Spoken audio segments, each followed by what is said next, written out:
Carole Baillargeon, vous êtes une artiste du papier. Entre autres, oui. Entre autres. Entre autres, oui. Oui. Et qu'est-ce que vous avez ici sur les murs? Qu'est-ce que vous présentez comme pour l'exposition? Il y a, je dirais, des œuvres, quelques œuvres qui appartiennent à 3 différents ensembles. Alors, on a les papiers ici qu'on voit ici. C'est des papiers faits main que j'ai réalisés et avec lesquels j'ai fait des collages. Je travaille aussi depuis 3 ans sur une recherche sur les teintures naturelles. C'est-à-dire qu'à partir de plantes, moi je vis à la campagne, qui poussent sur mon terrain, des arbres aussi. Donc quand on fait l'élagage des arbres, tout ça, je ramasse ça, les écorces, tout ça, et je fais des teintures, j'en extrais les couleurs, et puis je les applique de différentes façons sur mes papiers. Je trouve qu'il y a beaucoup de liens avec le territoire aussi. Donc ces ensembles-là, il y a aussi cette pièce-là qu'on voit. Il y en a 6, je pense, de cette collection-là. Ça s'intitule, cette collection-là, « Nous nous sommes inventés de nouvelles racines ». Donc on voit là-dedans des formes, on pourrait reconnaître des formes humaines, puis on dira peut-être, mon Dieu, elle ne s'est pas dessinée, Carole Baillargeon, parce qu'elles sont un peu floues, parce qu'il s'agit d'images d'ombres projetées, des ombres de personnes projetées au sol, des ombres de personnes que j'ai photographiées. Donc parce que je trouve que l'ombre, c'est comme un lieu qu'on occupe, mais qui est immatériel. C'est ça. Alors, je trouvais ça intéressant, surtout de travailler avec un médium, la teinture naturelle, qui parle de territoire, de territorialité chez moi, mais en évoquant l'ombre, qui est quelque chose d'évanescent, puis qui n'est pas où on habite, puisque c'est projeté. On n'est pas là vraiment. Enfin, il y avait tout ce jeu-là. Puis aussi, on voit dans chacune des pièces des racines, ici, là. Toutes ces racines-là, les dessins des racines que j'ai faits sont cousus sur le papier à la machine à coudre. Et puis ça provient de la flore laurentienne du frère Marie-Victorin. Donc j'ai fait tout un répertoire de types de racines. Donc ça, c'est le corpus. Puis il y a aussi ces pièces-là qui sont faites, qui sont bâties, qui sont disons, toujours bâties sur un outil. Ça vient du corpus qui s'intitule « Ainsi, 3 petits points ». Il y a à peu près, dans mon inventaire, jusqu'à maintenant, j'ai réalisé 250 sculptures de cette façon-là, principalement sur des outils. Les 2/3, c'est surtout des outils tranchants qui sont les ciseaux. Le ciseau est quand même un outil qui se retrouve dans plusieurs métiers. Pas juste féminin, pas juste domestique. On l'a dans la ferblanterie, par exemple, en forge. Il y a des ciseaux à forger, des ciseaux à tailler différents matériaux. J'ai commencé à travailler en 2014, puis qui est toujours ouvert. Puis ensuite, juste à côté de vous, vous avez une pièce qui est un peu plus ancienne, qui est celle-ci ici, vous êtes tout près, c'est faite de cheveux synthétiques ici. Et ça, c'était d'un ensemble qui s'appelait La robe écrite. Il y avait 6 grandes sculptures comme ça.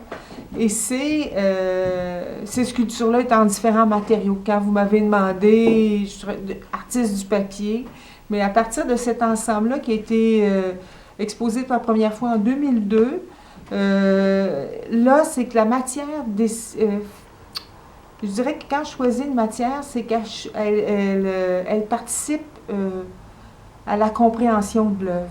Pour moi, l'importance de la teinture naturelle qui parle de territoire, les images d'ombre qui parlent de... Parce qu'en fait, ma première idée, c'était de parler des migrants qui sont là, mais qui n'occupent pas beaucoup de territoire. Puis tout ça, d'où l'idée de l'ombre. Si avec la pandémie, nous-mêmes, tout le monde, Québécois de souche, on a senti un effet de déracinement durant cette période-là, qui se poursuit encore. Et puis... c'est pour ça que j'ai voulu être inclusive en disant « Nous nous sommes inventés de nouvelles racines ». Je pense que quand on accueille aussi des migrants, des personnes qui viennent enrichir notre société, on va aussi probablement s'adapter à eux. Eux s'adaptent à notre culture, puis nous, ben, on s'adapte aussi d'une certaine façon. On apprend à les connaître. ça se passe beaucoup par la cuisine, notamment. C'est une première forme de communication puis d'intérêt vers l'autre. Et vous avez actuellement une autre exposition à Gatineau. Oui. Est-ce que c'est dans le même c'est tous esprit? des œuvres. Là. Il y en a à Gatineau, plus précisément à l'espace Pierre de Bain. C'est dans le vieux Elmer. C'est des pièces de la série Ainsi. Il y en a 200 de cet ensemble-là. Si je vous en parle un peu, ça a commencé en 2014 alors que j'étais en résidence de création en Gaspésie. J'étais comme 3 semaines avec 5 autres collègues où on travaillait intensivement. Je voulais développer un nouvel ensemble. Et puis j'étais partie avec des outils, tout ça. Et j'ai commencé à emballer mes outils avec des tissus, tout ça. Des fois, moi, je n'ai pas fait un grand discours avant de commencer. C'est comme une impulsion, je vois. Puis après, au fur et à mesure que je travaille, je comprends un peu ce que je fais. Et je peux aussi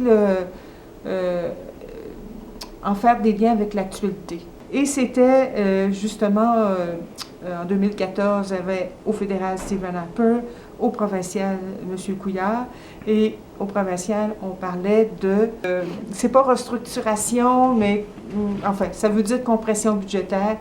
Et j'étais très affectée émotionnellement aussi parce que j'entendais 200 mises à pied, 100 personnes, 50 personnes par emploi, toutes sortes de choses. Mais tout ça aussi, puis ça n'a pas été dit.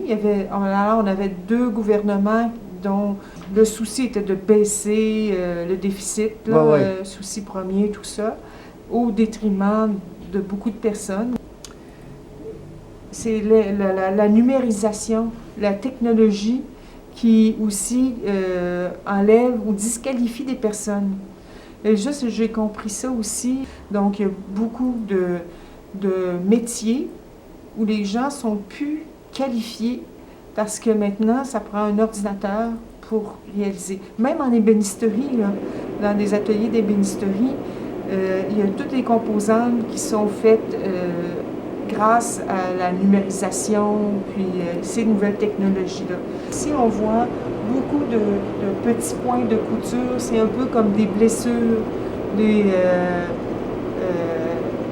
et la souffrance que ces gens-là portent en eux. Donc, c'est un peu ça l'idée de Ainsi. Et à un moment donné, je pensais après 4 ans, 4-5 ans à travailler là-dessus, que c'était fini. Mais avec la pandémie, j'ai repris encore.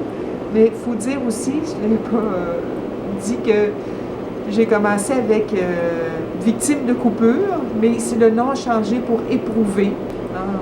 On fait le deuil de son statut social, de sa santé, de ses capacités, de toutes sortes de facettes. Donc, c'est surtout ça, là, avec la pandémie, que j'ai développé les nouveaux endeuillés. C'est ça qui est ici présenté dans cette exposition-là. Hein, qui sont devenus un peu plus abstraits parce que pour être dans la résilience, il faut être créatif aussi.